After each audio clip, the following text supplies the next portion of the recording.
World inbox એકેડેમીની YouTube ચેનલમાં હાર્દિક સ્વાગત કરું છું। જીપીએસસી મેન સંવાદ સિરીઝમાં ઘણા બધા પ્રશ્નોનો ઉકેલ આપણે મેળવી લીધો છે અને કાલે તમને એક સવાલ મળ્યો હતો, એનો આજે મુદ્દો આપણે જોશું વિગતવાર। એ જે મુદ્દો હતો એ તમારો મુદ્દો હતો ઇમોશનલ ઇન્ટેલિજન્સ, ભાવનાત્મક બુદ્ધિમત્તા। આ મુદ્દો તમારા એથિક્સ પેપર એટલે કે નીતિશાસ્ત્ર પેપર સાથેનો સંકળાયેલો મુદ્દો છે। આ અલગથી એક્સપ્લિસિટલી મેન્શન છે સિલેબસમાં, એના લીધે વારંવાર સવાલ પૂછવાની સંભાવના વધારે રહેલી છે, બરાબર।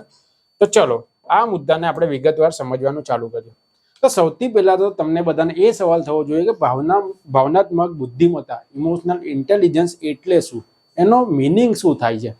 લોકો એવું કહે છે કે ભાવનાત્મક બુદ્ધિમત્તા હોય તો એ લોકો જીવનમાં સફળ વધારે થાય છે, પણ ભાવનાત્મક બુદ્ધિમત્તા હોય એટલે શું, એનો મિનિંગ શું છે એ આપણે જાણીએ, બરાબર।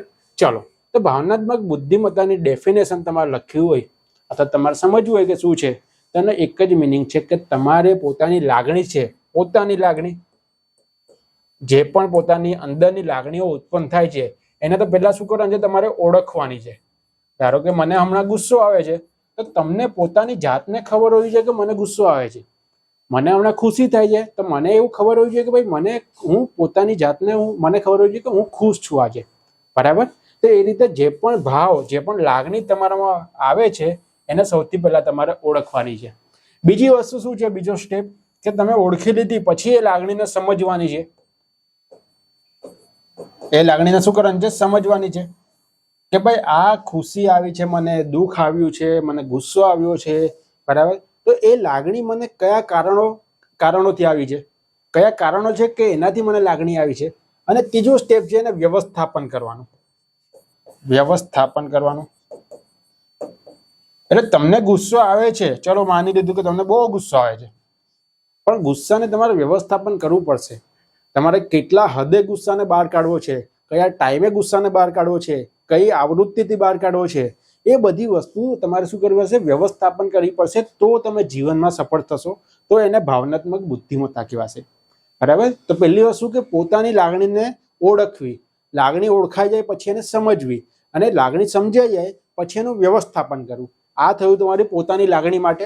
અને સેમ વસ્તુ છે એ બીજાની લાગણી માટે પણ, કે બીજાની લાગણી જે પણ ઉત્પન્ન થાય છે એના ભાવને જોઈને, એનો વ્યવહારને જોઈને, એના હાલન ચાલનને જોઈને, એ બધાથી જોઈને તમારે એને શું કરવાનું છે, એની જે પણ લાગણી છે એને ઓળખવાની છે, એને સમજવાની છે, અને એનું વ્યવસ્થાપન તમે કરી શકશો। બીજાની લાગણીને તમે વ્યવસ્થાપન કરી શકશો? નહીં કરી શકશો। એટલે એને ઓળખવાની છે, સમજવાની છે, અને તે પ્રમાણે કાર્ય કરવાનું છે, તે પ્રમાણે કાર્ય કરવાનું છે। ધારો કે તમે કોઈ એક ઇન્સ્ટિટ્યૂટમાં કામ કરો છો અને એમના જે પણ બોસ છે એમની પાસે તમે જાઓ છો ને એ હમણાં ગુસ્સામાં છે, તો તમે કોઈ દરખાસ્ત લઈને ગયા છો તો એ ટાઈમે તમે દરખાસ્ત નહીં કરો, કારણ કે એ ઓલરેડી ગુસ્સામાં છે, તો એ દરખાસ્ત તમારી નહીં સાંભળે। તો એ શું થયું કે એમની લાગણીને તમે સમજ્યા અને એના પછી એ રીતે તમે કામ કર્યું, સમજ પડે છે વસ્તુ। તો એ રીતે બીજાની લાગણીને પણ તમારે ઓળખવાની છે, સમજવાની છે, અને બીજાની લાગણી પ્રમાણે તમારા પોતાના કામ નિર્ધારિત કરવાના છે, પોતાના કાર્ય બદલવાના છે। તો ભાવનાત્મક બુદ્ધિમત્તાનું ડેફિનેશન લખ્યું હોય તો ડેફિનેશનમાં તમારે બે વસ્તુ આવશે। પહેલી વસ્તુ તો પોતાની લાગણીને ઓળખવી, પોતાની લાગણીને સમજવી, અને પોતાની લાગણીનું વ્યવસ્થાપન કરવું। તેમજ બીજાની લાગણીને ઓળખવી, સમજવી, અને જે તે લાગણી હોય છે બીજાની એ ઉપરથી કાર્ય કરવું, જેને કહેવાય છે ભાવનાત્મક બુદ્ધિમત્તા। તો આ રીતે તમે શરૂઆતમાં 2 થી 3 લાઈનમાં આ વ્યાખ્યાને તમે મેન્શન કરી શકો છો પોતાના પેપરમાં, બરાબર। તો આ બેઝિક વ્યાખ્યા છે કે પોતાની લાગણીને સમજવી, ઓળખવી અને એનું વ્યવસ્થાપન કરવું, જ્યારે બીજાની લાગણીને ઓળખવી, સમજવી, અને એ જે પણ લાગણી છે એ પ્રમાણે કાર્ય કરવા, બરાબર। હવે ભાવનાત્મક બુદ્ધિમત્તા, ઇમોશનલ ઇન્ટેલિજન્સ, એનો કન્સેપ્ટ ક્યાંથી આવ્યો, એનું પાછળનું આખું પૃષ્ઠભૂમિ શું હતું એ આપણે વિગતવાર સમજીશું, બરાબર। ચલો આના માટે વિગતવાર સમજીશું એટલે આપણે નવું પેજ લઈ લઈએ। તો સૌથી પહેલા તો આ કન્સેપ્ટ જે છે એ કન્સેપ્ટ નામકરણ એનું આપણે 1980ની સાલમાં થયું છે, 1980ના દશકમાં થયું છે, પરંતુ એનો કન્સેપ્ટ જે છે આપણે પાછળના વર્ષોમાં જોવા જશું ઇતિહાસમાં તો ખૂબ જ જૂનો કન્સેપ્ટ છે। જેમ કે ઈસવીસન પૂર્વે 350, ઈસવીસન પૂર્વે 350 એ સમયે એરિસ્ટોટલ નામના એક ફિલોસોફર હતા। તમે 3 જણાનું નામ કદાચ સાંભળ્યું હશે। એક છે તમારા પ્લેટો, એક છે તમારા સુકરાત, આપણે કહીએ છીએ સોક્રેટ, બરાબર, અને ત્રીજો છે એરિસ્ટોટલ. સુકરાત છે એમના શિષ્ય પ્લેટો અને પ્લેટોના શિષ્ય એરિસ્ટોટલ. તો એરિસ્ટોટલે એક વાક્ય કહ્યું છે, એક કોટેશન કહ્યું છે. એમણે ગુસ્સા ઉપર કહ્યું છે, પોતાની જે ભાવના ગુસ્સા છે, ગુસ્સા ઉપર એમણે એક વાક્ય કહ્યું છે કે ભાઈ ગુસ્સાને વ્યક્ત કરવો, ગુસ્સાને અભિવ્યક્ત કરવો એ દરેક માણસ માટે સૌથી સરળ વસ્તુ છે, પરંતુ ગુસ્સાને કઈ જગ્યાએ અભિવ્યક્ત કરવો, કઈ માત્રામાં અભિવ્યક્ત કરવો, કેટલા સમય માટે અભિવ્યક્ત કરવો, કયા માણસની સામે અભિવ્યક્ત કરવો, એ બધાની જો જેને જાણકારી હશે એ જાણકારી વાળો માણસ વધારે સફળ થશે. મિનિંગ શું થયો કે નામકરણ નથી થયું, છતાં પણ કન્સેપ્ટ તો એ જ છે. જે મેં તમને હમણાં ભાવનાત્મક બુદ્ધિમત્તાની વ્યાખ્યામાં જે વસ્તુ કીધી એ વસ્તુ જ અહીંયા એરિસ્ટોટલ કહેવા માંગે છે, બરાબર. જે ફિલોસોફર હતા એ જ કહેવા માંગે છે, ખાલી એનું નામકરણ નથી થયું. તો ઈસવીસન પૂર્વે 350માં એરિસ્ટોટલ જે વાક્ય કહી ગયા, કોટેશન કહી ગયા, એના ઉપરથી આપણે કહી શકીએ કે ત્યારે પણ ભાવનાત્મક બુદ્ધિમત્તાનો કન્સેપ્ટ હતો. કારણ કે એ એવું જ કહેવા માંગે છે કે જે પણ વ્યક્તિ ગુસ્સો અભિવ્યક્ત કરે છે એ સહેલું છે, પણ અભિવ્યક્ત ક્યારે કરવાનો છે, કેટલી માત્રામાં કરવાનો છે, કેટલા સમય માટે કરવાનો છે, કોના સામે કરવાનો છે, એ બધી વસ્તુ જેને ખબર છે એ વ્યક્તિ સફળતાપૂર્વક પોતાનું જીવન જીવી લે છે. તો ઈસવીસન પૂર્વે 350માં એરિસ્ટોટલે આ કન્સેપ્ટ જે છે એ કન્સેપ્ટ વિશે વાત કરી હતી, બરાબર. ચલો એના પછીની વાત કરીએ. 1920માં, ઈસવીસન 1920માં એડવર્ડ થોર્નડાર્ક નામના એક સમાજશાસ્ત્રી હતા. એમણે એક કન્સેપ્ટ આપ્યો સામાજિક બુદ્ધિમત્તાનો, સોશિયલ ઇન્ટેલિજન્સ, સામાજિક બુદ્ધિમત્તા. ભાવનાત્મક બુદ્ધિમત્તા નહીં, એમણે કન્સેપ્ટ આપ્યો સામાજિક બુદ્ધિમત્તા, કે સમાજમાં તમે કેવો વ્યવહાર કરો છો, સમાજમાં લોકો સાથે તમે કેવી રીતે રહો છો, એ તમારી સફળતા વધારે નિર્ધારિત કરે છે, બરાબર. તો આ કન્સેપ્ટનો બેઝ જે હતો, આપણે હમણાં કહીએ કે ભાવનાત્મક બુદ્ધિમત્તાનો જે બેઝ હતો, બેઝ આપણે કહી શકીએ છીએ કે ભાઈ શરૂઆત એની સામાજિક બુદ્ધિમત્તાથી થઈ હતી અને આગળ જતા એ ભાવનાત્મક બુદ્ધિમત્તામાં પરિણમ્યું હતું, બરાબર. તો 1920માં એડવર્ડ થોર્નડાર્ક નામના જે સમાજશાસ્ત્રી હતા એમણે સામાજિક બુદ્ધિમત્તાનો કન્સેપ્ટ આપ્યો, બરાબર. ચલો એના પછી છે 1985ની સાલ આવી. 1985ની સાલમાં સૌથી પ્રથમ વખત ભાવનાત્મક બુદ્ધિમત્તા શબ્દનો ઉપયોગ થયો. ભાવનાત્મક બુદ્ધિમત્તા શબ્દનો ઉપયોગ સૌથી પહેલા ક્યારે થયો? 1985માં. એ કોણે કર્યો? વેન પેન નામના ફિલોસોફર જે હતા એમણે 1985માં તેનો ઉપયોગ કર્યો કે ભાવનાત્મક બુદ્ધિમત્તા જેવો એક કન્સેપ્ટ છે અને એ લોકોએ જીવનમાં ઉતારવા જેવો છે, બરાબર. ફેમસ ક્યારે થયો? વધારે ફેમસ ક્યારે થયો? 1990ની સાલમાં થયો. 1990ની સાલમાં બે વ્યક્તિ હતા. એક હતા જ્હોન ડી મેયર અને બીજા હતા તમારા પીટર સેલોવી. આ બંનેએ ભાવનાત્મક બુદ્ધિમત્તા ઉપર ઘણા બધા સંશોધનો કર્યા, એઝ વેલ એઝ એમના ઉપર ઘણા બધા નિબંધો પણ લખ્યા, બરાબર. ને જેને કારણે આ કન્સેપ્ટ ધીમે ધીમે વિશ્વમાં વિખ્યાત બનતો ગયો, બરાબર. પણ એક ટર્નિંગ પોઈન્ટ હતો સૌથી મોટો, જે આજે પણ ઓળખાય છે ભાવનાત્મક બુદ્ધિમત્તા માટે, એ હતો ડેનિયલ ગોલમેન. 1995માં ડેનિયલ ગોલમેન જે છે, ડેનિયલ ગોલમેન કોણ હતા?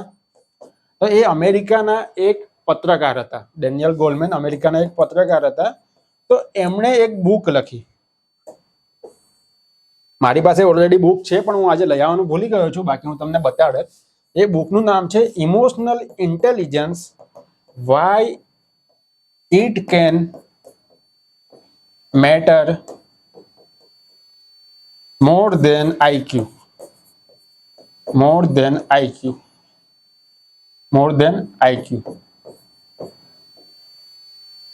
આ બુકનું નામ હતું emotional intelligence, why it can matter more than IQ.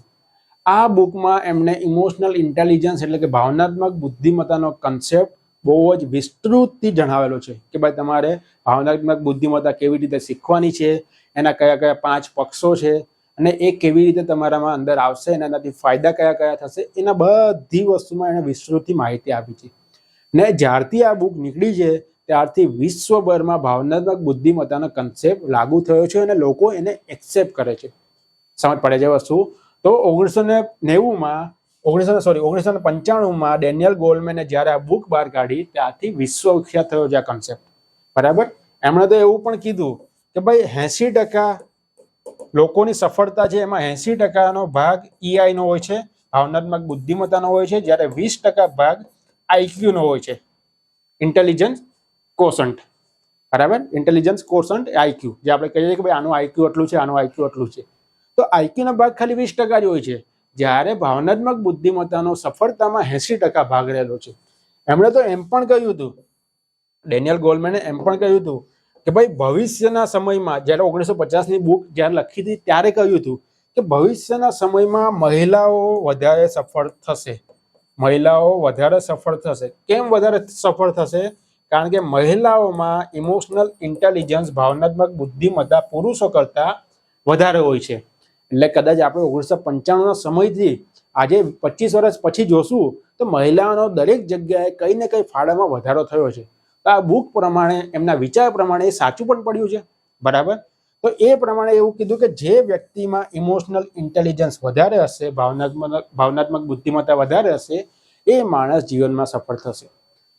તમારે જ્યારે પેપરમાં લખવાનું છે ત્યારે તમારે 2 કે 3 વસ્તુમાં તમારે દર્શાવી દેવાનું છે. એક તમે દર્શાવી શકો છો, તમે પીટર સેલોવી અને જ્હોન મેયરને દર્શાવી શકો છો, અને ડેનિયલ ગોલમેન જે છે એમને તમારે કમ્પલસરી દર્શાવવાનું છે.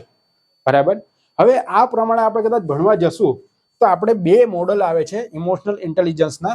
એક મોડલ આવે છે તમારું સેલોવી અને મેયર મોડલ.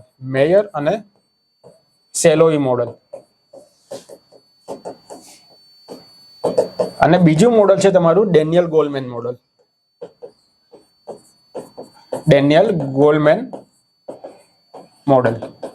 હવે આ બંને મોડલ છે એમાંથી એક્ઝામમાં જે પણ પૂછાય છે, અને એક્ઝામમાં તમને કોઈ મોડલનું નામ લખીને ના પૂછો તો પણ તમારે જે લખવાનું છે, તમારે કયું મોડલ લખવાનું છે? ડેનિયલ ગોલમેન મોડલ જ લખવાનું છે, અને એને જ આપણે વિસ્તૃતમાં ભણીશું.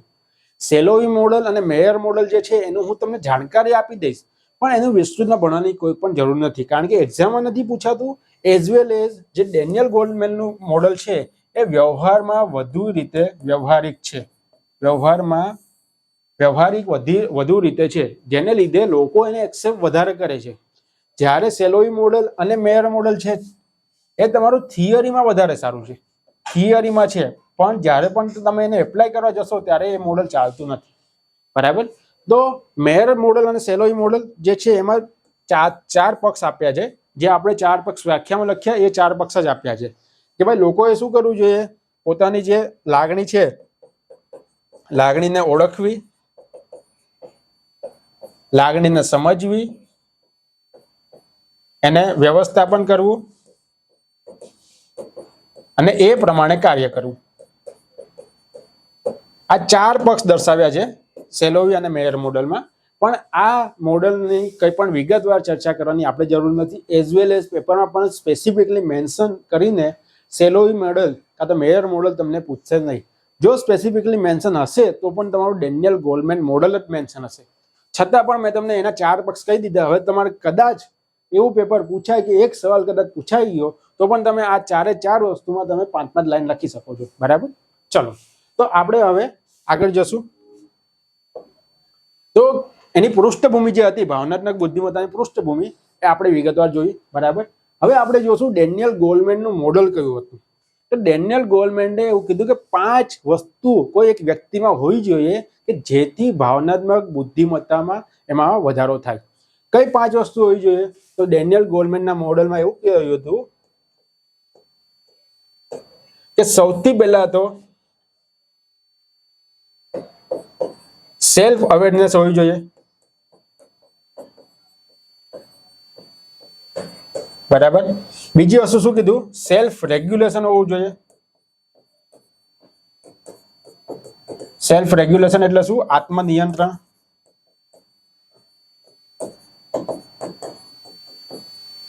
ત્રીજી વસ્તુ શું કીધું? કે સેલ્ફ મોટિવેશન હોવું જોઈએ. સેલ્ફ મોટિવેશન એટલે શું? આત્મ પ્રોત્સાહન. ચોથી વસ્તુ શું કીધી? એમ્પથી હોવી જોઈએ. બરાબર. અને પાંચમી વસ્તુ શું કીધું? સોશિયલ સ્કિલ હોવી જોઈએ, સામાજિક કૌશલ્ય.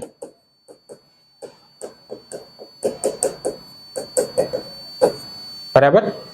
તો પાંચ વસ્તુ જેમાં હશે: સેલ્ફ અવેરનેસ, બીજી વસ્તુ સેલ્ફ રેગ્યુલેશન, આત્મનિયંત્રણ, ત્રીજી વસ્તુ સેલ્ફ મોટિવેશન, આત્મ પ્રોત્સાહન, એમ્પથી અને સોશિયલ સ્કિલ. આ પાંચ વસ્તુ જેનામાં હશે એ ભાવનાત્મક બુદ્ધિમત્તા એનામાં વધારે હશે અને એ વ્યક્તિ વધારે સફળ થશે. બરાબર. તો પાંચે પાંચ વસ્તુ શું કહેવા માંગે છે આપણે એક પછી એક સમજીએ. બરાબર. સૌથી પહેલું છે તમારું સેલ્ફ અવેરનેસ.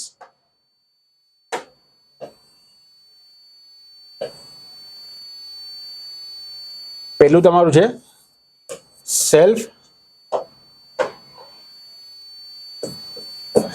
Self awareness.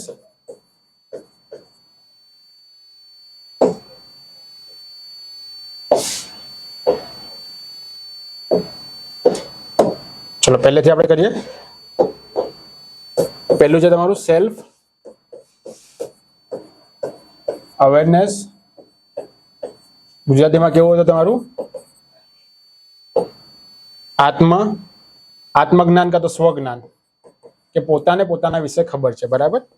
ચલો હવે આમાં શું કહેવા માંગે છે કે તમારી અંદર જે પણ ભાવના ઉત્પન્ન થાય છે, તમારી અંદર જે પણ લાગણી ઉત્પન્ન થાય છે, તમારા પોતાના જે પણ ઉદ્દેશ્યો છે, તમારા પોતાના જે પણ મૂલ્યો છે, તમારા જે પણ સ્ટ્રેન્થ છે, તમારી જે પણ વીકનેસ છે, એ બધી વસ્તુની જાણકારી તમારે પોતાને હોવી જોઈએ.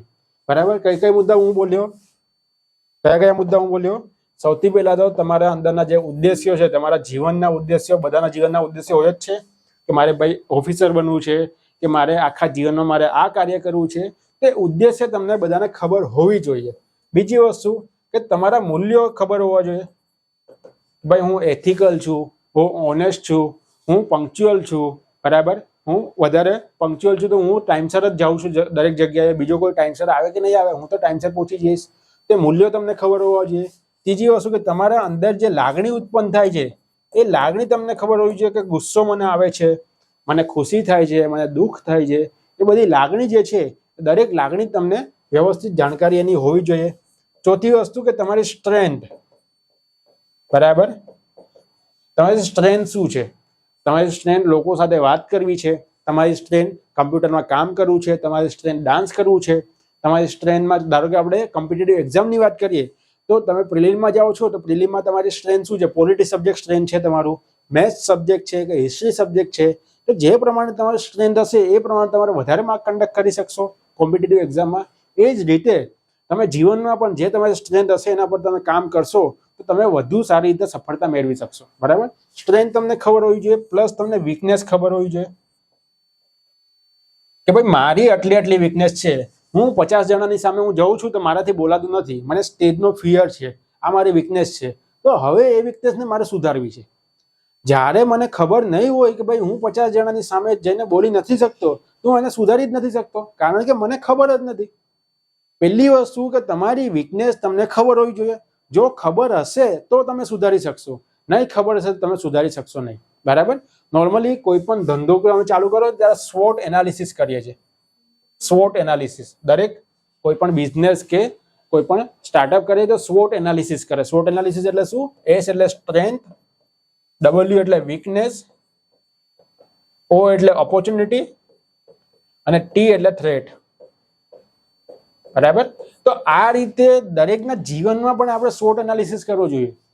ધારો કે હું મારું કહું તો મારામાં સ્ટ્રેન્થ કઈ છે, મારામાં વીકનેસ કઈ છે, સ્ટ્રેન્થ અને વીકનેસ એટલી છે, એના પરથી મારા જીવનમાં ઓપોર્ચ્યુનિટી કઈ કઈ છે અને હું કયા રસ્તે જઈશ તો મને થ્રેટ થશે.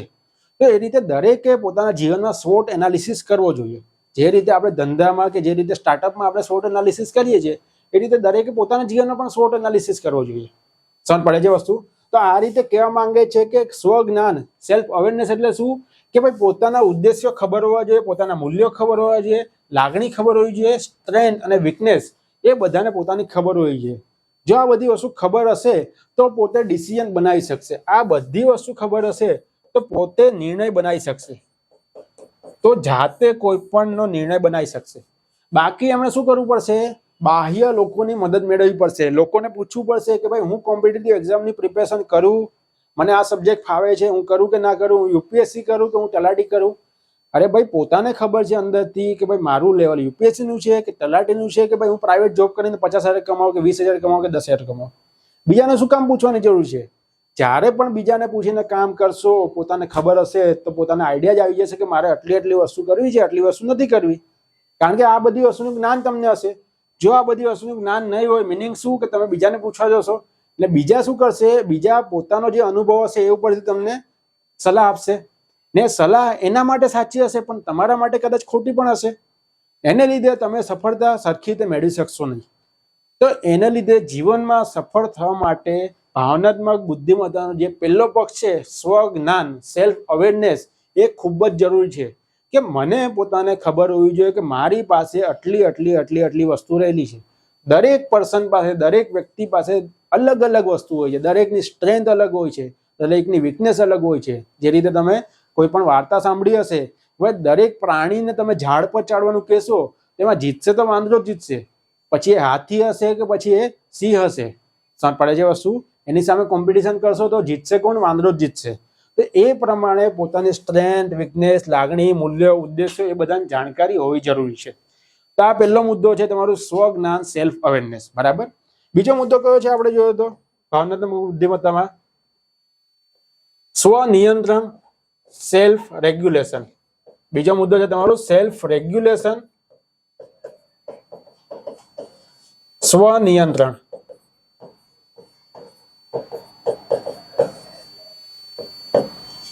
હવે આ મુદ્દામાં શું કહેવા માંગે છે કે તમારા મૂલ્યો છે, ઉદ્દેશ્યો છે, ભાવનાઓ છે, એ બધી વ્યક્ત તમે જ્યારે કરો છો, જ્યારે તમે અભિવ્યક્ત કરો છો, ત્યારે પોતાના ઉપર નિયંત્રણ હોવું જોઈએ. ધારો કે તમે ગુસ્સો કરો છો તો કોઈ વ્યક્તિને એટલો બધો ગુસ્સો કરી દો છો કે વ્યક્તિ તમારા નારાજ થઈને આખી જીવન બોલશે જ નહીં તમારી સાથે. તે વસ્તુ ખોટી થાય. તો જે પ્રમાણે આ એરિસ્ટોટલે હમણાં જે વાક્ય આપણે જોયું, કોટેશન જોયું, એ પ્રમાણે કે ગુસ્સો કરવો સહેલો છે, પણ કઈ જગ્યાએ, કઈ માત્રામાં, કોની સામે, કેટલા સમય માટે ગુસ્સો કરવો એ ખૂબ જ મુશ્કેલ છે. તો તમારે જે પણ તમારી અંદર લાગણી આવે છે એની અભિવ્યક્તિ તમે કેવી રીતે કરો છો એ ખૂબ જરૂરી છે. અને એ વસ્તુ આવી તમારું સ્વનિયંત્રણમાં. 3-4 પક્ષ આવે છે. કે પહેલો પક્ષ શું કે ભાઈ તમને કોઈ પણ લાગણી આવે છે તો લાગણીને તમારે અભિવ્યક્ત કરવી કે ના કરવી. પહેલી વસ્તુ અભિવ્યક્ત કરવી કે ના કરવી. ધારો કે તમે તમારા બોસને કે તમારા જે પણ સર છે એની પાસે તમે જાઓ છો અને એમના પ્રત્યે તમને કઈ ને કઈ વાતનો ગુસ્સો છે. હવે તમે એ લાગણીને અભિવ્યક્ત કરશો તો તમારી જોબ જતી રહેશે, તમારા ઉપર જે નિર્ભર પરિવાર છે એ પરિવાર પણ એનાથી પીડિત થશે. તો તમારે ગુસ્સો કરવો જોઈએ કે ના કરવો જોઈએ? ના કરવો જોઈએ. બરાબર. તમે કોઈ મંત્રી પાસે જાઓ છો, એના માટે તમારા મનમાં ગુસ્સો છે, પણ એ જ સમયે એના પર ગુસ્સો કરવો જોઈએ? ગમે એમ બોલવું જોઈએ? ના કરવું જોઈએ. તો પહેલી વસ્તુ કે ગુસ્સો આવે છે પણ એને રોકી રાખવો પોતાના મનમાં, એ ગુસ્સાને અભિવ્યક્ત જ ના કરવું, એ વસ્તુ સમજવા જેવી છે. બરાબર. બીજી વસ્તુ કે તમને જે પણ લાગણી આવે છે એની માત્રા કેટલી હોવી જોઈએ. તમે કોઈના પર ગુસ્સો કરો વાંધો ને, ચલો કોઈએ કદાચ એવું કર્યું કે ભાઈ 100 રૂપિયાની થાળી કોઈએ ચોરી લીધી છે, કોઈ ખાવાનું 100 રૂપિયાનું ચોરી લીધું છે ને, હવે તમે એના પર ગુસ્સો કરીને તમે એટલું બધું ને મારો છો કે એને હોસ્પિટલમાં દાખલ કરવો પડે છે, તો એ તો વસ્તુ ખોટી થઈ ને તમે ખીજાવો અને તમે થોડી નાની એવી સજા આપો જેથી એ સુધરી જાય, પણ તમે એને હોસ્પિટલમાં મોકલી દો છો, એ વસ્તુ ખોટી થઈ. બરાબર. તમારા નીચેનો કોઈ કર્મચારી છે ને એને 1-2 દિવસની રજા પાડી તમને કીધા વગર, તો એને તમે ઠપકો આપો, એને તમે ગુસ્સો કરો પણ એને તમે જોબ ઉપરથી કાઢી નાખો છો, એ વસ્તુ ખોટી જ કહેવાય. તો ગુસ્સાની માત્રા કેટલી, લાગણીની માત્રા કેટલી અભિવ્યક્ત કરવી, એ પણ શેનું છે? સ્વનિયંત્રણનું એક પાસું છે. ત્રીજું વસ્તુ છે કે લાગણી કેટલા સમય માટે કરવી. લાગણી કેટલા સમય માટે અભિવ્યક્ત કરવી. તમે કોઈનાથી ગુસ્સે થાઓ છો તો ગુસ્સે તમે બહુ લાંબા સમય સુધી જશો. ધારો કે કોઈ બી પતિ પત્ની ઝઘડો છે ને પત્ની બહુ 10 દિવસ સુધી, 15 દિવસ સુધી ગુસ્સો કરશે, પછી પતિ કે તેલ લે જાય, મારે નહીં કરવું. સમજ પડે છે? તો એક લિમિટ હશે કે એટલા ટાઈમ માટે તમે ગુસ્સો કરો. એ ટાઈમથી વધારે તમે ગુસ્સો ના કરો, કે ટાઈમથી વધારે તમે પોતાની લાગણીને અભિવ્યક્ત ના કરો, કે જેને કારણે સામેવાળા વ્યક્તિ જે છે એને પોતાની લાગણી દુભાવાઈ જાય કે ભાઈ આ તો હું દર વખતે એવું કરે છે, હવે શું છે આ વસ્તુ. બરાબર. તો એને લીધે એ પણ જરૂરી છે કે ભાઈ લાગણી જે પણ તમારામાં આવે છે એને અભિવ્યક્ત તમે કેટલા સમય માટે કરો છો. તો 3 પક્ષ છે. પહેલા તો લાગણીને અભિવ્યક્ત કરવી કે ના કરવી. બીજી વસ્તુ, તમે લાગણીને અભિવ્યક્ત કરો છો તો કેટલા માત્રામાં કરો છો, અને ત્રીજી વસ્તુ લાગણીને અભિવ્યક્ત કરો છો તો કેટલા સમય માટે કરો છો. તો આ બધા જે પોઈન્ટ છે એ બધા પોઈન્ટ એમાં આવશે, તમારા સેલ્ફ રેગ્યુલેશન, સ્વનિયંત્રણમાં આવશે. બરાબર. ચલો, તો આ બીજો મુદ્દો હતો. હવે આપણે ત્રીજો મુદ્દો જોશું, ડેનિયલ ગોલમેન મોડેલનો ત્રીજો મુદ્દો. ત્રીજો મુદ્દો શું હતો? Self motivation. Self motivation. ત્રીજો મુદ્દો સેલ્ફ મોટિવેશન, સ્વ પ્રોત્સાહન. આ પણ ઇમ્પોર્ટન્ટ મુદ્દો છે, કારણ કે દરેકના જીવનમાં પ્રોત્સાહન જરૂરી છે. બરાબર. કેમ જરૂરી છે? કારણ કે લોકોના જીવનમાં લક્ષ્યો જે હોય છે, લક્ષ્યો ખૂબ જ મોટા હોય છે. ધારો કે તમારે અધિકારી બનવું છે, તો અધિકારી બનવાનો લક્ષ્ય જે છે પણ ખૂબ જ મોટો છે. હવે લક્ષ્ય જ્યારે તમે અચીવ કરવા માટે જાઓ છો તો એના માટે શું લાગે છે? સમય લાગે છે, અને એના માટે મહેનત લાગે છે. બરાબર. હવે સમય જે પણ લાગે છે એને કારણે ઘણી બધી આપણે પોતાના ઉપર ડાઉટ થાય છે કે ભાઈ સાચેમાં હું જે કરું છું એ સાચું છે કે ખોટું છે. હું જે આ કોમ્પિટિટિવ એક્ઝામમાં આવ્યો છું અને મારા 2 વર્ષ નીકળી ગયા છે, 3 વર્ષ નીકળી ગયા છે, છતાં પણ મને કંઈ પણ પરિણામ નથી મળતું, તો આગળ મારે જવું જોઈએ કે ના જવું જોઈએ, પોતાના પર સેલ્ફ ડાઉટ આવવા લાગે છે. તો એ સમયે આપણે શું જોવાનું છે? લક્ષ્ય જોવાનો છે કે ભાઈ લક્ષ્ય કે ભાઈ કાલે ઉઠીને હું ડીએમ બની ગયો અથવા તો આઈપીએસ બની ગયો કે જે પણ અધિકારી તમારે બનવું છે એ બની ગયો, પછી મને કેવી વધારે મજા આવશે, પછી મારું જીવન કેવું વધારે હશે, પછી સફળતા પછીનું મારું જીવન કેવું હશે. તો એ બધા લક્ષ્યોને તમારે જોવાનું છે. ને લક્ષ્ય મોટા હશે એને કારણે ઘણી બધી સેલ્ફ ડાઉટ આવવાના છે જ, પણ એ સેલ્ફ ડાઉટ વખતે તમારે પોતાની જાતને પ્રોત્સાહિત કરવાની છે. જે પણ માણસ પોતાની જાતને પ્રોત્સાહિત કરશે એ માણસ જીવનમાં સફળ થશે. બરાબર. તો consistency is the key of success કહેવાય છે. પણ કન્સિસ્ટન્સી તમે ક્યારે રાખી શકશો? કે જ્યારે પોતાની જાતને તમે પ્રોત્સાહિત કરી શકશો ત્યારે. તો સ્વ પ્રોત્સાહન ખૂબ જ જરૂરી છે. બરાબર. હવે સ્વ પ્રોત્સાહન માટે ડેનિયલ ગોલમેને શું કીધું છે કે ભાઈ આપણે કઈ કઈ વસ્તુ કરવી જોઈએ? સ્વ પ્રોત્સાહન આપણે રાખવું હોય તો આપણે શું કરવું જોઈએ? તો સૌથી પહેલા તો આપણે એવા લોકો સાથે રહેવું જોઈએ, આપણું સર્કલ એવું હોવું જોઈએ કે જે તમામ લોકો એ ફિલ્ડમાં, એ ક્ષેત્રમાં હશે. જેમ કે તમે કોમ્પિટિટિવ એક્ઝામમાં હશો તો તમારી આજુબાજુનું આખું સર્કલ એવું હોવું જોઈએ કે જે લોકો બધા કોમ્પિટિટિવ એક્ઝામમાં હશે. તો શું થશે કે તમને એમને જોઈને એવી લાગણી નહીં થશે કે ભાઈ હું ખોટું કરું છું. બરાબર. ઘણી વખત શું થાય કે તમે એવા મિત્રો સાથે રહો છો કે જે ઓલરેડી 20,000ની કે 40,000ની કે 50,000ની જોબ કરે છે, તો તમને એક અંદરથી એવો અવાજ આવશે કે ભાઈ આ તો કમાય છે, હું તો હજી ઘરેથી પૈસા મંગાવું છું, હું તો ખોટું કરું છું, આ તો હજી પૈસા ઘરે આપે છે. તો એવી ભાવનાઓ, એવી લાગણીઓ બધાને આવે છે. પણ આજુબાજુ એવા માણસો હશે, તો જો તમારા ક્ષેત્રના માણસો હશે તો તમને થશે કે ભાઈ પેલો પૈસા મંગાવે છે, હું પણ પૈસા મંગાવું છું, હું પણ અધિકારમાં બનવા માંગુ છું, એ પણ અધિકારી બનવા માંગે છે. તો પોતાના આજુબાજુના લોકો છે એ પ્રમાણે ચયન કરવા જોઈએ કે જે તમને સેલ્ફ મોટિવેટ કરે, જે તમને મોટિવેટ કરે. બરાબર. બીજી વસ્તુ કે તમે જે પણ લક્ષ્યો છે એ પેન પેપર લઈને એક જગ્યાએ લખી દો ને ડેઈલી એ લક્ષ્યને જોયા કરો. બરાબર. કે જેથી તમને ખબર પડે કે ભાઈ મારે આ લક્ષ્યને મેળવવાનું છે. તમે ઓટો સજેસ્ટિવ મોડમાં પોતાની જાતને મૂકી દો. તમે પેન અને પેપર લીધું અને પેપરમાં તમે લખી દીધું વસ્તુ કે ભાઈ મારે આટલી વસ્તુ આ અઠવાડિયામાં કરવાની છે. મિનિંગ શું કે ડેઈલી તમને એને વસ્તુ યાદ આવશે એટલે તમને કરવા માટે એક પ્રોત્સાહન મળશે, એટલે તમે ઓટો સજેસ્ટિવ મોડમાં ધડી જશો આખા. બરાબર. ત્રીજી વસ્તુ શું કહેવા માંગે છે કે પોતાના જે પણ લક્ષ્ય હોય, પોતાના લક્ષ્ય મોટા મોટા હશે, તો હવે એ મોટા લક્ષ્ય છે, ધારો કે આપણે કહીએ કે આ તમારું લક્ષ્ય છે, હવે એ લક્ષ્યને તમારે ભાગમાં વહેંચવાના છે. એ લક્ષ્યને તમે ભાગમાં વહેંચશો તો આ વસ્તુ તમે સિદ્ધ કરશો એટલે તમને મોટિવેશન મળશે કે ભાઈ મેં એક બોક્સ સિદ્ધ કરી લીધું, એક બોક્સને મેં અચીવ કરી લીધું. એ રીતે તમે ધીમે ધીમે બધા બોક્સને અચીવ કરતા જશો, એમ તમને વધારે ને વધારે મોટિવેટ થતા જશો. બરાબર. તો એ રીતે તમારે દરેક આખા વર્ષની પ્રિપેરેશન કરવી છે કોમ્પિટિટિવ એક્ઝામ માટે, તો તમારે શું કરવાનું છે કે આખા વર્ષનું એક લક્ષ્ય બનાવવાનું છે કે ભાઈ મારે 8 સબ્જેક્ટ આ 10 મહિનામાં કરવાના છે. હવે 10 મહિનામાં 8 સબ્જેક્ટ કરવાના છે, તો 1 મહિનામાં મારે કેટલું કરવાનું છે? 1 મહિનામાં મારે આટલું કરવું છે, તો મારે 1 વીકમાં કેટલું કરવાનું છે? 1 વીકમાં મારે એટલું કરવું છે, તો મારે 1 દિવસમાં કેટલું કરવું છે? આઈડિયા આવે છે બધાને? તો આવી રીતે તમે નાના નાના લક્ષ્યો જ્યારે બનાવશો ત્યારે તમે નાના નાના લક્ષ્યોને જ્યારે પણ અચીવ કરશો ત્યારે તમને એક સેલ્ફ મોટિવેશન મળશે કે ભાઈ મેં આ અચીવ કરી લીધું, હવે નેક્સ્ટ પગલું છે એ પણ હું અચીવ કરી લઈશ. બરાબર. તો આ બધી વસ્તુ જે છે 3 મુદ્દા મેં તમને કીધા, 3 મુદ્દા મહત્વના છે સેલ્ફ મોટિવેશન માટે. એના સિવાય તમારે લોકોની મદદ કરવાની. જ્યારે પણ તમારા લોકો તમને કોઈ પણ હેલ્પ માંગે છે તો તમારે એ લોકોની હેલ્પ કરવાની, કે જેથી તમે જ્યારે ડિમોટિવેટ થાવ છો ત્યારે તમને મોટિવેટ કરવા સામે ઊભા હશે. તમે કોઈને મોટિવેટ નહીં કરશો તો સામે તમને કોઈ મોટિવેટ નહીં કરશે. ને એ જ વસ્તુ છે કે લોકો તમને મોટિવેટ કરશે તો તમે વધારે મોટિવેટ થઈ જાવ. તમે આત્મ પ્રોત્સાહિત તો થાવો જ ખરી, પણ લોકો પાસે પણ મોટિવેશન મેળવો. એના માટે જરૂરી નથી કે તમે યુટ્યુબના વિડીયો જોઈને તમે 5-5 કલાકના મોટિવેશન વિડીયો જુઓ, પણ તમને પોતાને ખબર હોવી જોઈએ કે આ મારું લક્ષ્ય છે, હવે હું લક્ષ્યથી દૂર જાઉં છું તો એનાથી મારે નજીક કેવી રીતે પહોંચવાનું છે અને કેવી રીતે મારે એના લક્ષ્યને મેળવવાનું છે. બરાબર. તો આ રીતે ત્રીજો મુદ્દો હતો તમારો સ્વ પ્રોત્સાહન, સેલ્ફ મોટિવેશન. બરાબર. ચલો, ચોથો મુદ્દો શું હતો ડેનિયલ ગોલમેન મોડલનો? ચોથો મુદ્દો હતો તમારો એમ્પથી. એમ્પથીને આપણે કહી શકીએ તમારે સમાનુભૂતિ. અહીંયા વર્ડને ધ્યાન રાખજો, સમાનુભૂતિ છે, સહાનુભૂતિ નથી. સિમ્પથી માટે વપરાય છે સહાનુભૂતિ, જ્યારે એમ્પથી માટે વપરાય છે સમાનુભૂતિ. બરાબર. હવે એમ્પથીમાં મેઇનલી વિચાર શું છે? એમ્પથીમાં વિચાર છે કે બીજાની ભાવનાને ઓળખો.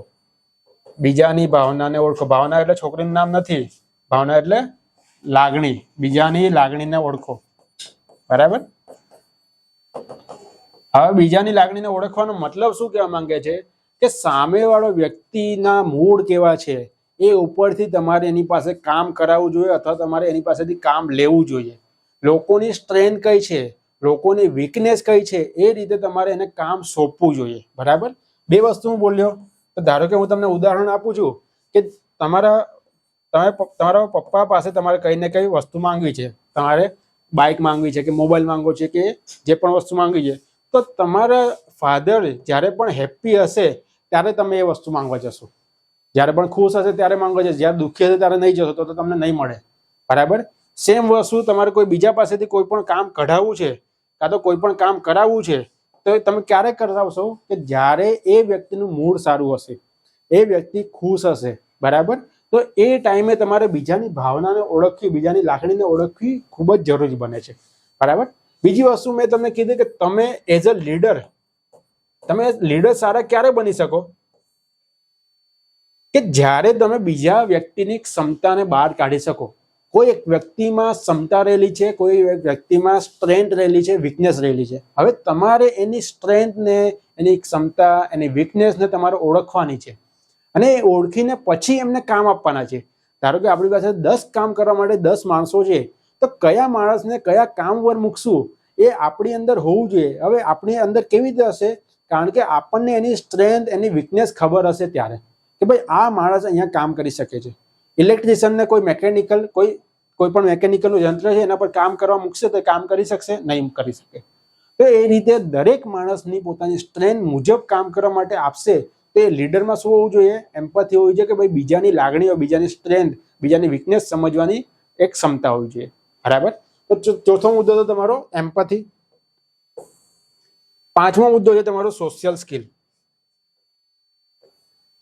પાંચમો મુદ્દો છે તમારું સોશિયલ સ્કિલ, સામાજિક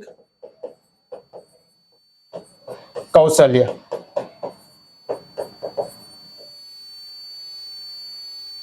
તમે ઘણી બધી કોઈ ફંક્શનમાં જતા હશો, સમાજમાં જે પણ ફંક્શન થતું હોય, લગ્ન કે કોઈ પણ બીજું ફંક્શન, તેમાં ઘણી બધી લોકોને વાત કરતા જોયા છે, ભાઈ આનો છોકરો તો બહુ સીધો છે, અથવા તો આનો છોકરો તો અમને બોલાવતો પણ નથી, આનો છોકરો તો વધારે રૂડ બની ગયો છે, આનો છોકરાને તો વધારે ભમરી ચડી ગઈ છે. એવું બધા શબ્દ તમે સાંભળ્યા હશે.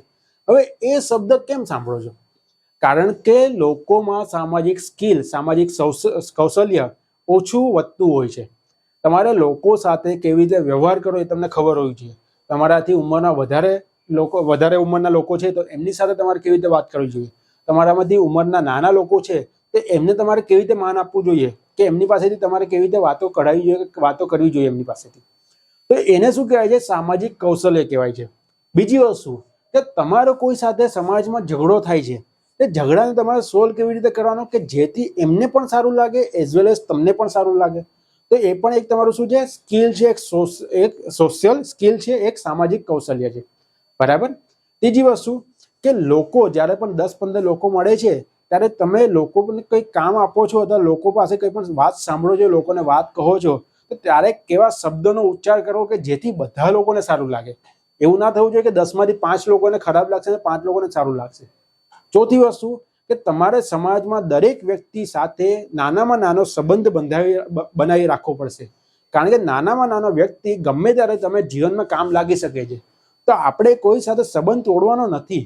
તો એને શું કહેવાય છે? એ તમારો આવશે સામાજિક કૌશલ્ય, સોશિયલ સ્કિલમાં. આ 4-5 વસ્તુ જે પણ હું બોલ્યો એ તમે પેપરમાં લખી શકો છો, બરાબર? તો એ તમારું કહેવાશે સામાજિક કૌશલ્ય, સોશિયલ સ્કિલ. તો 5 મુદ્દા જે હતા, 5 મુદ્દા આપણે વિસ્તારથી જોયા. કયા 5 મુદ્દા હતા? પેલું છે તમારું આત્મજ્ઞાન અથવા સ્વજ્ઞાન, સેલ્ફ અવેરનેસ. બીજું છે તમારું સેલ્ફ રેગ્યુલેશન, સ્વનિયંત્રણ. ત્રીજું છે તમારું સેલ્ફ મોટિવેશન, આત્મ પ્રોત્સાહન. ચોથું છે તમારું એમ્પાથી એટલે સમાનુભૂતિ. અને પાંચમું છે તમારું સોશિયલ સ્કિલ, સામાજિક કૌશલ્ય, બરાબર? ચલો, તો આ મોડલ ડેનિયલ ગોલમેનનું પૂછાય તો આ રીતે તમે બધાના એક બે વાક્ય લખી શકો છો, બરાબર? ચલો, હવે આપણે આગળ જોઈએ. ને એકચ્યુઅલીમાં ઇમોશનલ ઇન્ટેલિજન્સ ઉપર નિબંધ પણ પૂછાઈ શકે છે, એટલે હું તમને વિસ્તારમાં સમજાવું છું. કારણ કે નિબંધ પૂછાય તો તમારે આ બધા ઉદાહરણોને એડ કરવાના છે. હવે આપણે ડેનિયલ ગોલમેન મોડલ જોયું. હવે એને આપણે જોઈશું કે ભાઈ એના અલગ અલગ ક્ષેત્રમાં ફાયદા શું છે.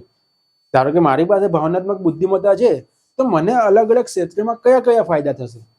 તો સૌથી મેઇન જે એક્ઝામમાં પૂછાય છે, એક્ઝામમાં એક જ વસ્તુ પૂછાય છે કે સિવિલ સેવામાં કયા ફાયદા છે, બરાબર? તો સિવિલ સેવામાં કયા ફાયદા છે એનો આપણે એક પછી એક જોશું. તો સૌથી પહેલા તો આજની સિવિલ સેવા છે એ એકદમ તણાવવાળી છે. એકદમ તણાવવાળી કેમ છે? એક બાજુથી કોણ તણાવ આપે છે? જે નાગરિકો છે એ નાગરિકો તણાવ આપે છે સેવકોને કે ભાઈ અમારી પાસે આ સ્કીમ છે, અમને આ સ્કીમનો લાભ નથી મળતો, અમને અહીંયા ખાડા પડી ગયા છે, અમને અહીંયા મચ્છર છે, અમને આ વસ્તુ નથી મળતી. તો લોકોની અપેક્ષાઓ ખૂબ જ વધારે છે, બરાબર? ને અપેક્ષાઓ કોની પાસે વધારે છે? સરકાર પાસે. પણ સરકારને જે પણ વાતચીત કરવા માટે જે માણસ છે એ કોણ છે? અધિકારી છે. એટલે લોકો આવીને કોને કહે છે? અધિકારીને આવીને કહે છે. તો એક બાજુનું પ્રેશર છે એ નાગરિકોનું પ્રેશર. બીજી બાજુનું આજકાલ ગઠબંધનની સરકાર વધુ બનતી જાય છે, બરાબર? ગઠબંધનની સરકાર વધુ બને છે, એને લીધે સરકારનું પ્રેશર પણ હોય છે અધિકારી ઉપર. સરકાર પણ કહેશે, અલગ અલગ પાર્ટીના લોકો જે હશે એમની વિચારધારાઓ એમના ઉપર થોપવાનું ચાલુ કરશે કે ભાઈ તમારે આ રીતે જ કામ કરવાનું છે, તમારે આ રીતે જ કામ કરવાનું છે. તો જે પણ સરકાર છે, ગઠબંધનની સરકાર અથવા જે પણ સરકાર છે એ સરકારનું પણ પ્રેશર હોય છે. ત્રીજી વસ્તુ કે એના નીચલા કર્મચારી છે, એના નીચલા કર્મચારીની પણ એક પ્રેશર હોય છે કે ભાઈ સર આજે આ ના આવ્યો, આજે મને આને ફલાણું કહી દીધું, આજે મારે આને ઢીકણું કહી દીધું, આજે અમારી મારામારી થઈ, આમ થયું તેમ થયું. તો એનું પણ એક જવાબદારી છે એના ઉપર. એના સિવાય ચોથું કોણ છે તમારા? એના ઉપરના અધિકારી છે. ઉપરના અધિકારી, તેના ઉપરના અધિકારી પણ એને દબાવવા માંગે છે કે તારે આ જ કામ કરવાનું છે, તારે આ કામ નથી કરવાનું. તો એનો એક તણાવ છે. ને એના સિવાયનું ફેમિલી, કે ભાઈ આખો દિવસ કામ કરીને ઘરે જાય છે, ઘરે લેટ જાય છે, તો ફેમિલીના ટોન સાંભળવા પડે છે કે રાતના તમે આટલા વાગે કેમ આવ્યા, તમે ખાલી એના માટે જ કામ કરો છો, અમારા માટે જીવતા જ નથી. તો એવા બધા તણાવો પણ સાંભળવા પડે છે, એવા બધા ટોન સાંભળવા પડે છે. તો બધી બાજુથી એમને સ્ટ્રેસ આવે છે. દરેક અધિકારીને બધી બાજુથી સ્ટ્રેસ આવે છે. હવે આ સ્ટ્રેસમાં કયો માણસ સારી રીતે કામ કરી શકશે? આ સ્ટ્રેસમાં કયો માણસ સારી રીતે કામ કરી શકશે? કે જેની પાસે ઇમોશનલ ઇન્ટેલિજન્સનો ગુણધર્મ હશે, જેની પાસે ભાવનાત્મક બુદ્ધિમત્તાનો ગુણધર્મ હશે, એ લોકો સારી રીતે કામ કરી શકશે, બરાબર? હવે આને આપણે વિગતવાર જોઈએ કે નાગરિકોનું આવશે તો શું કરશે ગઠબંધન સરકાર, નીચલા કર્મચારી, ઉપરના કર્મચારી આવશે તો કયા કયા સ્ટેપ લેવા જોઈએ, બરાબર? ચલો, તો આપણે એક પછી એક જોઈએ. તો સૌથી પહેલું છે કે એના કર્મચારીઓને કેવી રીતે સાચવશે. તો કર્મચારીઓને જો ઇમોશનલ જે પણ અધિકારી હશે એનામાં ભાવનાત્મક બુદ્ધિમત્તા હશે, તો દરેક કર્મચારીની સ્ટ્રેન્થ, દરેક કર્મચારીની વીકનેસ એને ખબર હશે અને સ્ટ્રેન્થ અને વીકનેસ પ્રમાણે એને કાર્ય આપશે કે જેથી જે આપણે કહીએ કે માનવ સંસાધન મેક્સિમમ આઉટપુટ નીકળી શકે, બરાબર? તો પોતાની સ્ટ્રેન્થ અને વીકનેસ જે હશે જે પણ વ્યક્તિની એ પ્રમાણે એને કાર્ય આપશે, બરાબર? બીજી વસ્તુ કહીએ આપણે કે કાર્ય સંસ્કૃતિને બહુ સારી રાખશે. કાર્ય સંસ્કૃતિને, વર્ક કલ્ચરને બહુ સારું રાખશે કે જેથી એ જે પણ જગ્યા છે એમાં ઝઘડા ઓછા થશે અને કાર્ય વધારે થશે, બરાબર? જેનામાં ભાવનાત્મક બુદ્ધિમત્તા છે આ બધી વસ્તુ કરી શકશે. બીજી વસ્તુ કે જ્યારે પણ નાગરિકોનો કોઈ પણ રોષ આવે છે, નાગરિકો કોઈ પણ આંદોલન કરે છે, તો નાગરિકોને સમજાવશે અને સમજાવવાની એની પાસે સ્કિલ હશે કે ભાઈ આ વસ્તુ આ રીતે થાય છે, અમે જે સરકાર છે, અમે અધિકારી છે, એ તમારા માટે જ છે, અમે જે પણ કાર્ય કરીએ છીએ એ તમારા માટે જ કાર્ય કરીએ છીએ, તમને ફ્યુચરમાં અમે સમિતિ બનાવશું, અમે આ વસ્તુ કરશું, અમે તે વસ્તુ કરશું, એના થકી અમે તમને જસ્ટિસ આપીશું, અમે તમને ન્યાય આપીશું. તો જે પણ આંદોલન થાય છે એ આંદોલનને સમજાવવાનું, જે પણ નાગરિકોની માંગ છે એ માંગને પહોંચી વળવાનું, લોકોને એ અનુભવ કરાવવાનો કે ભાઈ સરકાર એના માટે જ છે, અધિકારીઓ એના માટે જ છે, એ પણ એક સ્કિલ જોશે.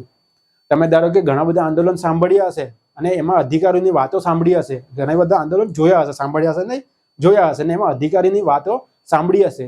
તો અધિકારીઓ એ રીતે જ વર્તન કરે છે કે લોકોને હમણાં જે છે, હમણાં લોકોને આપણે સમજાવી દઈએ ને પછી પાછળથી આપણે કામ કરશું, વાંધો નહીં.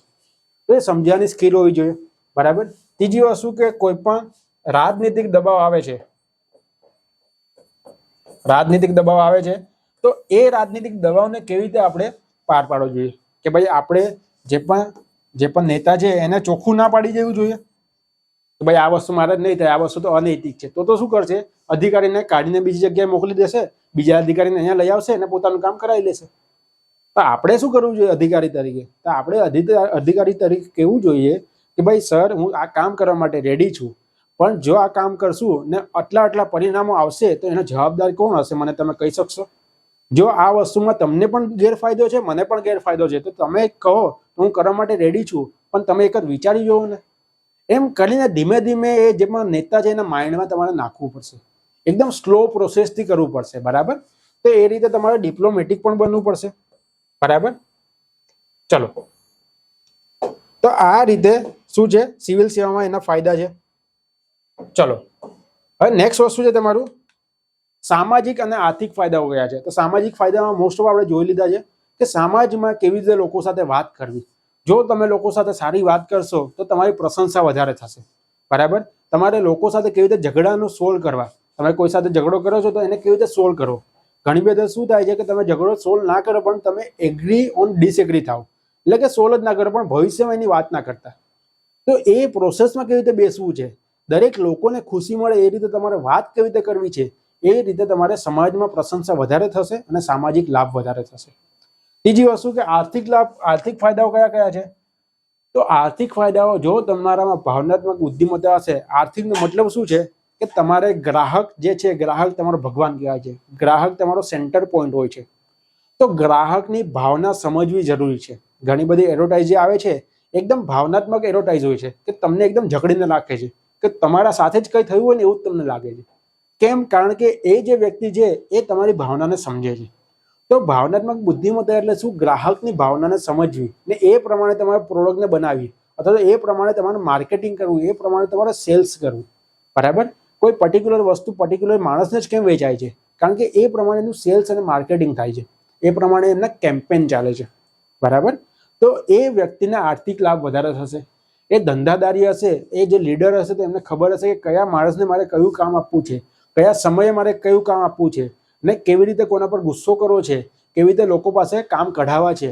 મારે કોઈ પણ સંધિ કરવી છે, ધારો કે આપણે કહીએ કે મારે કોઈ સંધિ કરવી છે, તો એમાં મેક્સિમમ મને કેવી રીતે લાભ થશે, બરાબર. ઘણી બધી, ધારો કે હું કેવું કે ભાઈ મારે મકાન બનાવવું છે, મારે મકાન બનાવવા માટે અંદરના ફર્નિચર માટે હું 2-3 માણસને મળું છું. હવે એક માણસે મને 10 લાખ કીધું છે, બીજા માણસે મને 15 લાખ કીધું, ત્રીજા માણસે મને 7 લાખ કીધું. તો આમાંથી કયો માણસ સાચો હશે? ને 7 લાખમાં જે છે, 7 લાખમાં 15 લાખ જેવું કામ આપશે એ માણસ સાચેમાં? તો એ બધી વસ્તુ મને કઢાવતા આવડવી જોઈએ, એની સાથે સરખી રીતે કરાર કરતા આવડવી જોઈએ. તો એને લીધે મને આર્થિક ફાયદો થશે, બરાબર. તો આ રીતે આર્થિક અને સામાજિક ફાયદા આપણે જોઈ લીધા. એના પછી છે તમારા અન્ય લાભો. તો અન્ય લાભોમાં 2 થી 3 લાભો થાય છે. સૌથી પહેલું છે તમારું રાજકીય. તો રાજકીયમાં શું લાભ થશે? રાજકીય લાભમાં પહેલી વસ્તુ કે જનતા જે છે, જે નાગરિકો, દેશના નાગરિકો છે, એની ભાવનાને સમજવાની વૃત્તિ હોવી જોઈએ. આજે કોઈ પણ મંત્રી અથવા તો આપણે નરેન્દ્ર મોદીનું ઉદાહરણ લઈએ, એ કદાચ વેસ્ટ બેંગાલમાં જઈને ભાષણ આપે છે તો વેસ્ટ બેંગાલની એક લાઈન પહેલા શરૂઆતમાં બોલે છે. એ કદાચ આસામમાં જઈને ભાષણ આપે છે તો આસામની વેશભૂષા ધારણ કરે છે. એ કદાચ જમ્મુ કાશ્મીરમાં જઈને ભાષણ આપે છે, જમ્મુ કાશ્મીરની વેશભૂષા ધારણ કરે છે, બરાબર. એ કદાચ મહારાષ્ટ્રમાં આવીને ભાષણ આપે તો મહારાષ્ટ્રના 1-2 વાક્ય સ્ટાર્ટિંગમાં બોલે છે. તો શું થાય છે કે લોકો જે હોય છે, નાગરિકો, એને એવો અહેસાસ થાય છે કે આ માણસ તો અમારા જેવો જ માણસ છે, ને નાનપણના પોતાના ઉદાહરણો પણ કહે છે કે ભાઈ હું ચા વેચતો હતો, હું આમ કરતો હતો, હું તમારામાંથી નીકળીને આવ્યો છું. તો એ માણસને કોઈ એક સુપ્રીમ માણસ નથી ગણતા, પણ પોતાના જેવો માણસ ગણે છે. તો એને લીધે કોઈ પણ રાજકીય નેતામાં જો બુદ્ધિમત્તા હશે, ઇમોશનલ ઇન્ટેલિજન્સ, ભાવનાત્મક બુદ્ધિમત્તા હશે, તે સફળ વધારે થશે. બરાબર ને? એમાં ઘણા બધા ડિસિઝન લેવાના હોય છે. ધારો કે આપણે કહીએ, આપણે એક 91st અમેન્ડમેન્ટ એક્ટ પછી શું કીધું છે કે જેટલા પણ લોકસભાના જે પણ પાર્ટી છે ચૂંટાઈને આવી છે એના ખાલી 15% લોકો MP બનશે. તો ધારો કે આપણે કહીએ કે 280 MP છે કોઈ પણ એક પાર્ટીના, એમાંથી ખાલી 70 લોકો MP બનશે. હવે 70 લોકો MP બનશે ને બાકીના જે 210 છે એને પણ આપણે સાચવવા પડશે. તો એને કેવી રીતે સાચવવા, એને કેવી રીતે આપણે વાતો કરવી કે જેથી આપણી પાર્ટીમાં ટક્યા રહે? કારણ કે દરેકને મંત્રી બનવું હોય છે, દરેકને મિનિસ્ટર બનવું હોય છે. તો એ મંત્રી જે ના બન્યા એને આપણે કેવી રીતે સાચવીએ? એ પણ ભાવનાત્મક બુદ્ધિમત્તાની વાતો છે. બરાબર? તો ભાવનાત્મક બુદ્ધિમત્તા રાજકીય નેતામાં હશે તો એ રાજકીય નેતા વધુ સફળ થશે. બીજો લાભ કયો છે તમારો? શારીરિક અને માનસિક લાભ. શારીરિક અને માનસિક લાભ. તો મેં તમને જેમ હમણાં કીધું કે જેના પાસે ભાવનાત્મક બુદ્ધિમત્તા હશે એનામાં તણાવનું પ્રમાણ ઓછું હશે. હવે તણાવનું પ્રમાણ ઓછું હશે મિનિંગ શું? કે કોઈ પણ આલ્કોહોલ કે સિગરેટ બાજુ ઝૂકશે નહીં. જે લોકોને તણાવ વધારે હોય છે એ લોકો આલ્કોહોલ, સિગરેટ ને એવું બધું કન્ઝપ્શન વધારે કરે છે. ને આલ્કોહોલ, સિગરેટ ને કન્ઝપ્શન ઓછું કરશે મિનિંગ શું? કે એનું આરોગ્ય સારું રહેશે. એનું આરોગ્ય સારું રહેશે. બીજી વસ્તુ માનસિક છે, તો માનસિકમાં તણાવ નહીં રહેશે, પછી મૂડ સ્વિંગ ઓછા થશે, પોતાના માઇન્ડ ઉપર કંટ્રોલ વધારે હશે કે ભાઈ મારે આ વસ્તુ કરવી છે કાલે, તો કાલે એ વસ્તુ હું કરીશ જ. પછી એવું નહીં થાય કે કાલે કોઈ પણ વસ્તુ મારે 5 વાગે કાલે ઉઠવાનું હતું ને આજે હું મોડો સૂતો તો કાલે હું પાછો 10 વાગ્યા સુધી સૂતો રહીશ. કાલે 5 વાગે ઉઠવું છે, માઇન્ડમાં ડિસાઇડ કરી લીધું તો ડિસાઇડ થઈ ગયું એટલે પતી ગઈ વાત, એ કરવાનું જ છે. બરાબર? તો આ બધી વસ્તુ જે છે, આ બધી વસ્તુ આપણને ભાવનાત્મક બુદ્ધિમત્તાથી મળે છે.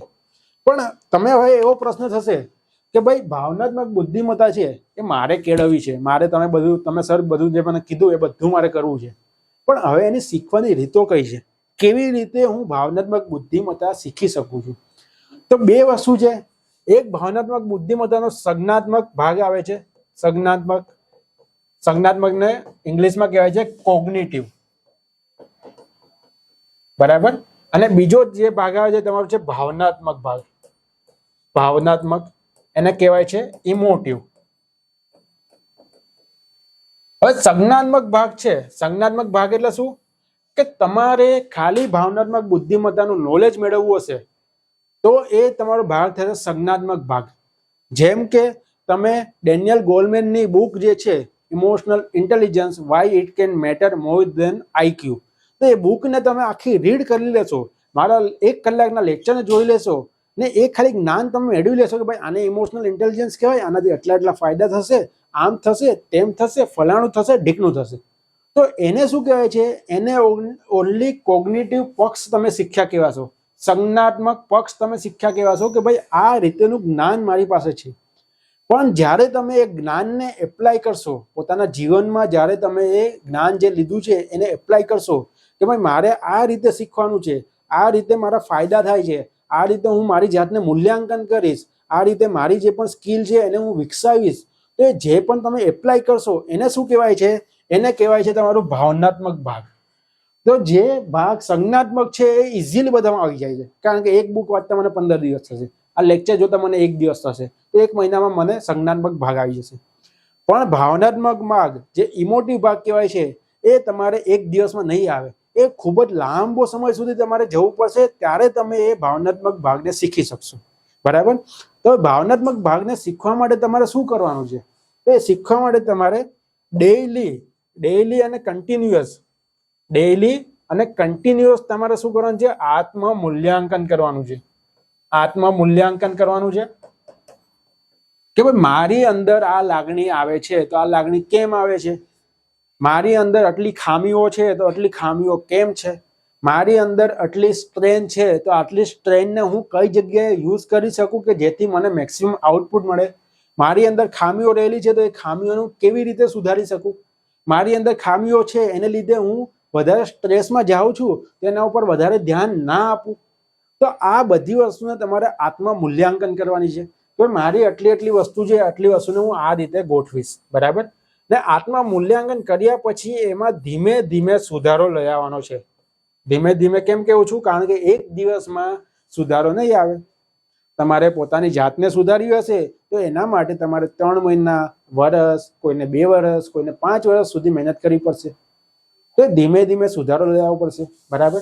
હવે આ બધી વસ્તુમાં તમારે જે માઇન્ડ જે છે, પોતાનું માઇન્ડ છે, એના પર તમારે વધારે ફોકસ કરવું પડશે. તમારે પોતાનું માઇન્ડના મૂડ સ્વિંગ ના થાય. તમારે પોતાના જે પણ લાગણી છે એ લાગણીને તમે સરખી રીતે વ્યક્ત કરી શકો. એના પર માઇન્ડને વધારે અસર કરતા પરિબળો છે એના પર વધારે ધ્યાન રાખવું પડશે. ને આના માટે તમારે શું કરવું પડશે કે 1 કલાક, આખા દિવસમાં 1 કલાક તમારે કંઈ પણ એવી પ્રવૃત્તિ કરવી હશે કે જેથી તમારું શરીર છે, તમારું શરીર વ્યસ્ત રહે. હવે શરીર વ્યસ્ત રહે પ્રવૃત્તિ એટલે તમે શું કહેવા માંગો છો? તો ભાઈ તમે કરો મેડિટેશન કરો, તમે કરો યોગા કરો, તમે એક્સરસાઇઝ કરો, કે તમે જીમ કરો, જે પણ વસ્તુ છે, એક વસ્તુ કલાકમાં દિવસની એવી કરો કે જેથી તમે માઇન્ડ ઉપર ફોકસ મેળવી શકો. હું જે ઓફલાઈનના સ્ટુડન્ટો આવે છે એને પણ એ જ સલાહ આપું છું કે તમે દિવસમાં 1 કલાક ગમે એ વસ્તુ કરો. 20 minute meditation, 20 minute yoga, 20 minute ચાલવાનું, એમ કરીને 1 કલાક તમે કરો. આ મેડિટેશન છે કમ્પલસરી છે. આજે તમને મેડિટેશન નહીં આવડે પણ 5 મહિના પછી તમને જો મેડિટેશન આવડી જશે તો તમારું જીવનમાં એટલી તમને મજા આવવા લાગશે, એટલી મજા આવવા લાગશે કે ના પૂછો વાત. તો ડેઈલી તમે મેડિટેશન કરવાનું ચાલુ કરો. તમે જે પણ વસ્તુ ધ્યાન આપો છો, ધારો કે તમે આજે લેક્ચર આ જોવો છો તો તમારું મેઇન ફોકસ તમારું લેક્ચર બાજુ હશે. એ શેનાથી પોસિબલ થશે? મેડિટેશનથી પોસિબલ થશે કે તમારું જે ફોકસ છે, ફોકસ પોઈન્ટ વધારે ક્લિયર થશે, બરાબર. તમારું માઇન્ડ એક જગ્યાએ વધારે થશે, ડાયવર્ટ નહીં થાય. ઘણી બધી શું થાય કે છોકરાઓ ક્લાસમાં બેઠા હશે પણ માઇન્ડમાં તો એ લોકો માલદીવ ફરતા હશે, માઇન્ડમાં તો એ લોકો અંદમાન નિકોબાર ફરતા હશે, માઇન્ડમાં તો કોઈ બીજું મૂવી જોવા જતા હશે. તો એ વસ્તુ જે હશે એ વસ્તુને લીધે તમે ફોકસ નહીં કેળવી શકો. તો દર વખતે હું ક્લાસમાં પણ કહું છું કે મેડિટેશન ચાલુ કરો. જ્યારે પણ તમે આ વાંચવાનું ચાલુ કરો છો, બહુ મોટો ફરક પડે છે જ્યારે તમે મેડિટેશન કરીને વાંચો છો અને મેડિટેશન કર્યા વગર વાંચો છો. તો આ આખો લેક્ચર કલાક જેવો થયો હશે મારા ખ્યાલથી. કલાક જેવા લેક્ચરમાં આપણે ઇમોશનલ ઇન્ટેલિજન્સ, ભાવનાત્મક બુદ્ધિમત્તાના બધા પક્ષો જોયા. દરેક પક્ષને આપણે એકદમ ડિટેલમાં કાર્ય કર્યું છે. હવે આ ઇમોશનલ ઇન્ટેલિજન્સમાં જો નિબંધ પૂછાશે તો પણ આપણને આવડશે, જો નિબંધને બદલે એક સિંગલ ક્વેશ્ચન પૂછાશે તો પણ આપણને આવડશે. ને આપણે એ રીતે ક્વેશ્ચન લખીશું કે 10માંથી આપણને 7-8 માર્ક મળશે. જો 50 માર્કનો નિબંધ પૂછાશે તો 50 માર્કનો નિબંધ આપણે એ રીતે લખીશું કે આપણને 25 થી 30 માર્ક આરામથી મળે. કારણ કે એટલા બધા એક્ઝામ્પલ આપ્યા છે, એટલું બધું વિસ્તૃતમાં કર્યું છે કે તમે આરામથી લખી શકો. તો આ મુદ્દો તમને વિસ્તૃતમાં સમજ પડી હશે, હું આશા રાખું છું. નેક્સ્ટ ટાઈમ પર આપણે ફરી મળીશું ત્યારે નવો મુદ્દો આવો લઈને આવીશું અને એ મુદ્દાને આપણે વિસ્તૃતમાં સમજીશું. હું આશા રાખું છું આ લેક્ચરને તમે કન્ટિન્યુ કરો. આવતા લેક્ચરમાં આપણે ફરી મળીશું. ત્યાં સુધી જય હિન્દ, જય ભારત.